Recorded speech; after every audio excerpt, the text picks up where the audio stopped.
você que existem algumas coisas na nossa vida que nós temos que arrancar. Existem algumas coisas na nossa vida que precisam ser retiradas da nossa vida. Elas não devem continuar no nosso comportamento, nos nossos pensamentos, no nosso dia a dia, nas nossas atitudes. Existem algumas coisas que necessitam urgentemente essas coisas necessitam ser arrancadas da nossa vida. E eu quero que você medite comigo aqui no livro de Mateus, capítulo 15. Nós vamos olhar aqui o versículo de número 13. E olha só o que o Senhor Jesus está dizendo aqui para os discípulos. Mateus 15, versículo 13, diz assim, ó. Ele, porém, Mateus 15, 13, respondendo disse, olha só o que Jesus disse, toda planta que o meu Pai Celestial não plantou, o que vai acontecer com ela, pessoal? Será arrancada. Vamos ler de novo? Ele, porém, respondendo disse, toda planta que o meu Pai Celestial não plantou, ela será arrancada. E é sobre isso que eu quero falar com você hoje. O que existe na sua vida que não é de Deus? O que existe no nosso comportamento, no nosso pensamento, nas nossas atitudes, nas nossas palavras, que não é de Deus? Jesus está dizendo que toda planta que o Pai não plantou, ele está conversando com os fariseus, também falando que as pessoas não seriam salvas, mas vamos trazer isso para a nossa vida hoje. O que pode existir em nós que não foi Deus que plantou? Se não foi Deus que plantou, só pode ter sido o diabo. E são situações, costumes, atitudes, palavras, um comportamento que começou como uma sementinha. Toda planta um dia foi uma sementinha. Começou como algo bem pequeno, que eu não dei atenção, que eu achei que não era nada, que é uma coisa da minha cabeça, é só um pensamento, é só um desejo, eu também sou humano, é só uma vontade, não, acho que é uma intuição, é coisa da cabeça mesmo que veio e tal, isso aí todo mundo pensa, todo mundo quando olha enxerga isso, isso aí as pessoas ouvem. Foram coisas pequenas que nós não demos a devida atenção. E ela vai crescendo, se transforma numa planta. Se eu permitir que essa atitude, comportamento, decisões, pensar, continue, vai frutificar. E frutificando, ela se multiplica. E começa a dominar outras áreas da minha vida. Só que Jesus está falando algo importante. Que toda planta que Deus não plantou, ela seria arrancada. Quem tem que arrancar hoje? Trazendo para nós aqui. Nós temos que olhar para a nossa vida e nos examinar. É como se o nosso coração fosse um jardim. A palavra de Deus vai plantando em nós só coisas boas, coisas que edificam, valores que nós precisamos cultivar e conservar. Só que muitas vezes nós vamos observando que lá no meio do jardim tem um inso, tem um capim, aquela planta ali não foi eu que plantei. Mas como é que apareceu aquilo ali? Não sei, de alguma forma ela nasceu. Isso não é boa, ela tem que ser arrancada. Eu tenho que começar a observar na minha vida, o que eu preciso arrancar? O que eu preciso tirar? Principalmente você tem que pensar no que você não fazia. E de um tempo para cá começou a fazer. Eu não era assim, mas de um tempo para cá eu comecei a ser dessa forma. Comecei a ter esse pensamento, comecei a ter o medo, comecei a ter o receio, comecei a ter essa atitude. Não foi o Pai que plantou isso em mim. Porque se eu comparar com a Bíblia, como que eu vou saber o que Deus plantou e o que foi o diabo? Eu comparo com a Bíblia Sagrada. A Bíblia Sagrada é um reflexo da vontade de Deus, e tudo aquilo que não está de acordo com a vontade de Deus tem que ser tirado da nossa vida. E eu tenho que começar a analisar a minha vida hoje e pensar, o que eu tenho que arrancar da minha vida? Vamos ler de novo o versículo, eu vou te dar alguns exemplos. Aí diz aqui, Mateus 15, versículo 13. Ele, porém, respondendo, disse, toda planta que meu Pai Celestial não plantou, ela será o quê? Arrancada.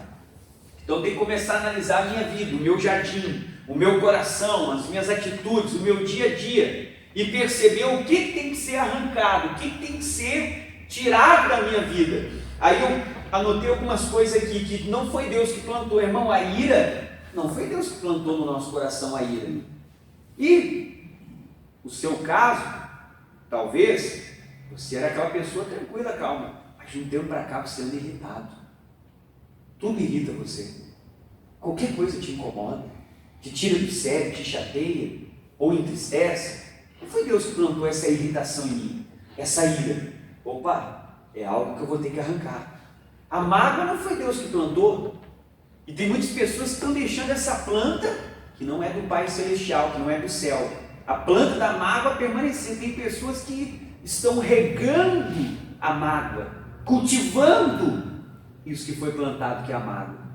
Não, pastor, tu não está no meu lugar, tu não passou pelo que eu passei, tu não viu o que aquela pessoa fez para mim, tu não sabe o que aconteceu comigo na minha infância, na minha juventude, ou num outro relacionamento. A pessoa cuida, ela cultiva a mágoa, ela rega aquela mágoa, ela não quer arrancar, mas a mágoa não foi plantada por Deus. E tudo que não foi Deus que colocou na nossa vida, nós temos que tirar. Eu não nasci com isso. Isso não foi a palavra de Deus que me ensinou. O que mais que não foi Deus que plantou em nós? A inveja. Deus não plantou a inveja em você. Mas daí de vez em quando alguém tem sucesso, a gente fica meio assim. Como é que aquela pessoa consegue, eu não consigo? Diz que ela nem é da igreja, eu sou, está dando tudo certo comigo, está dando tudo errado. E em muitos existe esse pensamento, esse algo dentro do coração. A inveja não foi Deus que plantou. O medo. Irmão, quantas vezes nós temos medo? Medo que dê errado. Medo de que algo aconteça. Medo de fazer o exame, o check-up e aparecer. O medo não foi Deus que plantou em mim. Tem que ser arrancado. Tem pessoa que anda na rua com medo, tem medo de ser assaltado. A pessoa fecha o carro, antes de fechar o carro, ela bota aquele negócio na direção, bota um negócio que gruda no vidro, bota mais uma corrente, o cadeado aqui, puxa mais um cadeado lá no fundo, né? Ela liga isso, liga aquilo outro, só falta botar um cadeado na roda e no poste. Porque a pessoa tem um medo. Tem pessoas que vivem com medo, mas o medo não é uma planta que Deus plantou. Olha para mim, o que pode existir em você que não foi Deus que plantou, mas que está aí dentro? É uma planta que cresceu, que virou um comportamento, um pensamento, uma atitude, um desejo. Ah, pastor, eu não era assim, mas comecei a ser. Então vai tirando isso, que isso não foi Deus que plantou. Agora continua. Aí eu falei do medo. O que mais que eu posso falar? Da dúvida. Tem pessoa que é dúvida, não é Deus que plantou a dúvida. Quem planta a dúvida é o diabo. Quando ele chegou em Jesus, ele disse: tu é o Filho de Deus, manda essa pedra se virar pão. Então ele estava plantando a dúvida. E muitas vezes o diabo chega e planta a dúvida no seu ouvido. E se não der certo, eu acho que Deus não ouviu a sua oração. Não, desânimo. Não foi Deus que plantou o desânimo. Mas existem muitas pessoas que andam desanimadas, cansadas, com vontade de desistir, com vontade de largar tudo. Tem muitas pessoas que andam desanimadas, não foi Deus que plantou isso em você, o desânimo. Antes você era uma pessoa guerreira, lutadora, ia até o fim, e pode ser que você se transformou numa pessoa que qualquer coisa te desanima, qualquer coisa faz você parar, retroceder, olhar para trás, pensar em desistir, pensar em largar tudo. Não foi Deus que plantou a depressão, e tem muitas pessoas que vivem deprimidas. O que é depressão? São pensamentos que botam você para baixo, e daqui a pouco a pessoa por dentro ela até quer, mas parece que tem uma capa que envolveu ela, que ela não consegue sair do lugar, fazer as coisas, lá dentro da cabeça dela. Não, hoje eu vou acordar, fazer isso, fazer aquilo, fazer tal coisa, eu vou levantar, vou fazer, blá, blá, blá. Mas quando ela quer levantar, parece que o corpo está amarrado, ela não consegue ver amar, mas ela se sente engraçada, pesada. Não foi Deus que plantou isso em você. Tem coisas na nossa vida que precisam ser arrancadas, pessoal, que não foi Deus que plantou. Os maus pensamentos, talvez você era uma pessoa que não tinha esses pensamentos, mas hoje tem. Pensamentos que não são bons. Às vezes pensamentos: puxa, por que eu casei? Por que eu fiz isso? Às vezes o pensamento: será que eu vou ficar bem? Tem pessoa que anda com pensamento ruim. Tudo que Deus não plantou, eu e você temos um trabalho hoje. Temos que arrancar. Amém. Comportamento, atitude, pensamentos, jeito de ser, palavras, reações. Temos que começar a arrancar. Você tem que lavrar a sua terra. Vamos comigo lá no livro de Provérbios, capítulo de número 28. Então, pode ser que começou a crescer algumas coisas em você que antes não existiam. Você começou a adotar determinadas atitudes, comportamentos que antes você não aceitava, mas que hoje você já compreende, diz que é assim, que acontece com todo mundo.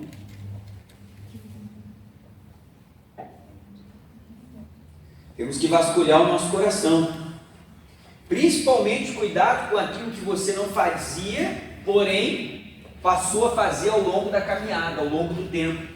Quando eu comecei na fé eu era assim, mas de um tempo para cá eu mudei. Pastor, então isso não é Deus que plantou. E Jesus disse: toda planta que o meu Pai não plantou será arrancada. O que você tem que arrancar da sua vida? O que você tem que arrancar do seu coração, do seu caminho? Provérbios capítulo 28, o versículo é o de número 19. Provérbios 28, 19. Provérbios 28, versículo 19. Provérbios 28, versículo 19. Vamos ler o 19? Olha o que diz aqui, pastor. O que está escrito no 19? O que lavrar a sua terra virá fartar-se de pão. Provérbios 28, 19. Mas o que segue os ociosos se fartará de pobreza. Vamos ler de novo, Provérbios 28, 19. O que lavrar a sua terra virá fartar-se do que, pessoal? De pão. O que é a minha terra? É a minha vida, é o meu coração, é o meu campo. Eu tenho que ali lavrar, preparar a terra para Deus me dar a palavra. Eu não vou plantar num campo que está cheio de inso, cheio de sujeira, cheio de plantas que não servem para nada. Então tudo que Deus não plantou tem que arrancar, preparar a terra para que Deus possa me dar aquilo que eu necessito e possa florescer, crescer, germinar e ser o pão que eu estou precisando. Então Deus está dizendo, eu preciso lavrar a minha terra, eu tenho que olhar para o meu coração. Nós temos mania de olhar para a vida dos outros, de querer corrigir os outros, de querer dizer o que as outras pessoas precisam mudar e o que elas têm de errado, mas muitas vezes nós não enxergamos o que nós temos que mudar, o que tem que melhorar na nossa vida. Nós somos rápidos em apontar o dedo, mas somos muito devagar na atitude de mudar. Então Deus está dizendo, lavre a sua terra. Eu preciso lavrar a minha terra, me analisar. Será que eu sou a mesma pessoa desde quando eu comecei na fé? Ou será que de um tempo para cá eu já não tenho mais vontade de orar? Ah, pastor, eu já fui de oração, eu não sou mais. Mas por que você não é mais? É ruim orar? Ah, eu era aquela pessoa fiel, fazia tudo certinho, não faço mais. Não foi Deus que plantou isso em você. Isso aí é do diabo. O inimigo plantou, você tem que arrancar. Antes que chegue o último dia, Deus arranque você. Aí diz aqui o texto, continua. Provérbios 28, 19. O que lavrar a sua terra, como é que diz o texto? Virá a fartar-se de pão. Ou seja, Deus vai me mandar abundância. Se eu limpar o meu coração, se eu tirar toda a planta que não é dele. Pastor, eu não sou mais abençoado. Eu vou na igreja, eu faço campanha, eu oro. Talvez a sua terra está cheia de inso, de sujeira, de coisas que Deus não plantou. Você mudou, o seu comportamento não é mais o mesmo. Você foi deixando tantas coisas entrarem dentro de você, entrarem dentro do seu coração, que você não é mais aquela bênção que Deus queria. Por isso que não tem pão, não tem a bênção. Aí continua, aí ele diz, o que lavrar a sua terra virá a fartar-se de pão. Aí diz o texto, mas aquele que segue os ociosos. Quem é o ocioso? É a pessoa preguiçosa, a pessoa que gosta de ficar parada, que não faz nada, que se acomoda, está lá o campo dela criando mato, capim, inso, cada um joga a semente que quer e produz lá dentro, e ele não faz nada. Não, a palavra falou comigo, me mostrou que eu estou errado, não posso ser ansioso, eu tenho que mudar. Eu tenho que lavrar, preparar minha terra para o Senhor. E daí diz o texto, mas o que lavrar, final, mas o que segue os ociosos se fartará do quê? Talvez eu comecei a deixar a ociosidade tomar conta da minha vida espiritual. Não faço mais nada na igreja, não evangelizo, não ganho uma alma, não oro, não leio a Bíblia, não estou buscando, não estou me esforçando. Ah, pastor, não tenho uma bênção para contar, nada acontece, aquela porta não se abre. Ele está dizendo que o ocioso vai se fartar da pobreza. Então não adianta eu brigar com Deus, com a igreja, com o pastor, com os obreiros. A sua bênção só depende de você. Se eu começar a deixar com que o meu campo comece a se encher de coisas que não foi Deus que plantou, ele vai deixar de me abençoar. É hora de você lavrar a sua terra. Talvez hoje é o dia de você analisar a sua vida, analisar o seu comportamento. Tem atitudes que nós vamos nos acostumando a praticar e não percebemos que aquilo ali não foi Deus que nos deu, não foi plantado pelo Senhor, aquilo não está de acordo com a palavra, e vamos deixando aquilo permanecer na nossa vida. Tem palavras que nós confessamos e usamos delas no dia a dia, que aquilo vai virando um hábito, mas aquela palavra não é de Deus, aquela maneira de confessar não é a maneira bíblica. Eu vou começar a ficar pobre, a bênção não vai chegar, a presença de Deus não vai vir, e eu vou começar a me perguntar, por que Deus não está me abençoando? você está sendo ocioso, não está vigiando, cuidando da sua terra. Começa a vir aqueles pensamentos que não são bons, o inimigo vai lá e planta a sementinha na sua mente, no seu coração, a pessoa deixa aquilo ali ficar, não, você tem que destruir. Olha o que o apóstolo Paulo falou aqui em 2 Coríntios capítulo 10. Então tem que começar a analisar a minha vida e parar para pensar, o que eu vou ter que arrancar? O que eu tenho que tirar da minha vida que não é de Deus? Qual é o desejo, qual é a vontade, qual é o pensamento? Qual é o pecado que está querendo entrar? Alguma coisa que não é de Deus, não é de acordo com a vontade dele, que tem que ser tirado da nossa vida. 2 Coríntios capítulo 10, versículo de número 3. Lá no Novo Testamento, 2 Coríntios 10, vamos começar do versículo 3 até o 6. 2 Coríntios 10. Então a mensagem de hoje é essa: o que eu tenho que arrancar da minha vida? O que eu tenho que tirar? Talvez é um sentimento que você deixou entrar, é uma atitude, um comportamento que não está fazendo bem para você. Tira isso, Deus, eu tenho que arrancar isso aí. Deus não plantou o vício de querer agradar todo mundo. Tem pessoa que quer agradar a todos, não sabe dizer não para nada, nem para ninguém. Não foi Deus que plantou isso, isso faz você sofrer. 2 Coríntios 10, versículo 3. O que diz o 3? Porque andando na carne, o que diz a Bíblia Sagrada? Não militamos segundo a carne. Então a Bíblia está dizendo, eu sou de carne e osso, sou um ser humano, o apóstolo Paulo está dizendo. Só que eu não luto como as pessoas da carne lutam. Elas lutam com as mãos, com o grito, elas com a vingança, mas não é assim que o Filho de Deus luta. Eu posso ser um ser humano, mas eu não vou lutar como as pessoas que são de carne e osso lutam. Aí ele diz no 4, porque as armas da nossa milícia, ou do nosso combate, elas não são o que, pessoal? Carnais, ou seja, a batalha do cristão é no jejum, é na oração, é assim que eu vou vencer, é determinando, é confessando a palavra, não é carnal, não é humanamente que eu vou fazer com que as coisas mudem na minha vida. Aí ele diz, mas as armas da nossa milícia não são carnais, mas sim poderosas em Deus. São poderosas em Deus. Para quê, pastor? Para a destruição das fortalezas. Pastor, o que é a fortaleza? É como se fosse um quartel-general que o diabo conseguiu construir dentro da mente da pessoa. É uma convicção que ele colocou. Eu vou dar um exemplo. Toda planta que Deus não plantou tem que ser arrancada. Essas fortalezas que o inimigo construiu têm que ser derrubadas, precisam ser arrancadas. A pessoa, vamos dar um exemplo, ela já teve diversas decepções amorosas. Casou, descasou e nunca deu certo. Aí o diabo montou uma fortaleza. Cada vez que dava errado a vida sentimental, o inimigo foi lá e plantou um forte, uma fortaleza. E dentro da mente da pessoa ela tem uma convicção: todo homem é igual, casamento não dá certo, todas as mulheres são iguais, não adianta viver casado, isso é para sofrer. E se tenta falar para a pessoa que não, que foi ela que procurou o relacionamento errado, a pessoa errada, e ela não aceita, ela se fechou, ela tem uma decepção, ela tem algo que o inimigo conseguiu plantar dentro dela, e construiu algo forte, que muitas vezes é difícil você vencer. A pessoa, antes de vir para a igreja, ela tem uma fortaleza na mente dela. Ir para a igreja, ficar fanático, dar dinheiro para o pastor, essas igrejas são tudo louco. Está construindo. Vamos na igreja, falando, eu não vou nessas igrejas. Vamos assistir uma reunião, eu não vou nesse lugar dar dinheiro. Mas quando a pessoa começa a assistir os cultos, essa fortaleza começa a ser derrubada. Ela começa a prestar atenção e ver como é diferente. Que não é aquilo que ela pensava. Então tem que tomar cuidado com essas coisas que o inimigo plantou. Essas coisas que ele construiu dentro de mim. Eu tenho que derrubar tudo que não é de Deus. Eu tenho que analisar a minha vida. Às vezes temos convicções, pensamentos, estamos certos de coisas que não vêm da palavra de Deus e que não foi Deus que plantou isso dentro de você.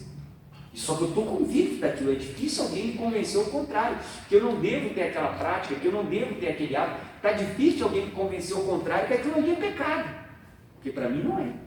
Dentro da minha cabeça já tem uma fortaleza de pé dizendo que aquilo ali não é errado, mas que eu tenho que tirar da minha vida. E agora continua. Aí diz aqui, porque as armas da nossa milícia não são carnais, mas sim poderosas em Deus, para a destruição das fortalezas. Aí diz o versículo 5, destruindo o quê? Os conselhos. E como o diabo gosta de chegar no ouvido da pessoa e dar um conselho, falar, acusar, lá dentro da sua mente. O diabo gosta de fazer isso, mas se eu estou firme na palavra, vou destruir esses conselhos. E toda altivez que se levanta contra o conhecimento de Deus. Aí o Paulo diz: o que eu tenho que fazer? Eu tenho que pegar cativo, prender todo o entendimento e levar ele para a obediência de Cristo. Então veio um pensamento, um desejo, algo na minha mente, eu pego, prendo e levo para a palavra de Deus. Está de acordo com a palavra, fica. Não está de acordo com a palavra, eu jogo fora. Versículo 6, como é que diz? Estando prontos para vingar toda desobediência quando for cumprida a vossa obediência a Deus. Então, qual é o recado de hoje? Irmão, hoje é o dia de analisar a nossa vida. Hoje é o dia de olhar para dentro do nosso coração, olhar minhas palavras, olhar as minhas atitudes, meu comportamento e começar a ver coisas que eu estou praticando e que eu não percebia, porque eu nunca parei para analisar. Mas essas coisas não foram colocadas em mim por Deus. Essas atitudes não convêm, não condizem com a palavra de Deus. E muitas vezes já estamos praticando, pensamos assim, fazemos assim, mas aquilo não está de acordo com a palavra. Jesus disse: tudo que não foi o Pai que plantou em nós tem que ser arrancado. É hora de eu lavrar minha terra, de eu olhar para a minha vida, para o meu coração e começar a encontrar, não, essa atitude aqui, isso aqui não é um comportamento de um homem de Deus. Isso aqui não é um comportamento de uma mulher de Deus, isso aqui não são palavras de pessoas de Deus, e essas coisas que eu estou fazendo não edificam ninguém. Então está na hora de arrancar isso, porque não foi Deus que colocou isso dentro de mim. Qual é o comportamento que você tem que está te prejudicando? Você tem poder de arrancar isso e dizer: eu não quero mais isso na minha vida. Por quê? Porque não foi Deus que plantou, não foi Deus que colocou isso em mim. Você tem que orar e dizer: não quero mais, derrubar isso aí. Ah, pastor, eu tinha um pensamento, mas vou derrubar esse pensamento, porque eu quero pensar de acordo com a palavra de Deus. Vamos orar? Fica de pé com o pastor. Olá, tudo bom? Você acabou de assistir um dos vídeos do meu canal. Muito obrigado por ter você acompanhando aí o nosso canal. Peço para você deixar o like nesse vídeo, compartilhar, se for possível, na sua rede social, com seu grupo de WhatsApp, para que mais pessoas sejam alcançadas e o canal possa ser divulgado. Prazer ter você e olha, continue orando por nós, para que Deus possa nos dar mais mensagens para abençoar a sua vida. Um abraço.